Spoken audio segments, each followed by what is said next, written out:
Friends, அனைவருக்கும் வணக்கம். நான் உங்கள் சந்தனா சுந்தரியா. இன்றைக்கி என்ன லஞ்சுன்னா ஒயிட் ரைஸ்,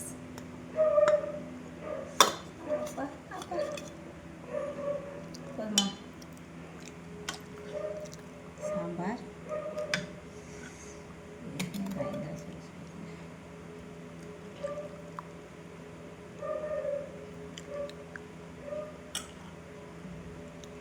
அதுக்கப்புறம் இங்கே அதில் வைக்கவா, காலைல கிளம்பிங்க மதியம் கிளம்பிங்க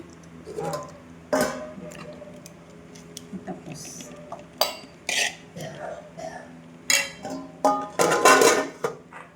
ஸ்நாக்ஸுக்கு ராகி லட்டு. என்னது பாப்பா? ராகி லட்டு. எப்படி இருக்குது? எப்படி இருக்குது? டேஸ்ட்டு ஓடிக்கிட்டு இருக்கு. இன்றைக்கி லஞ்ச் அண்ட் பிரேக்ஃபாஸ்ட் அவ்வளோதான். பாய்.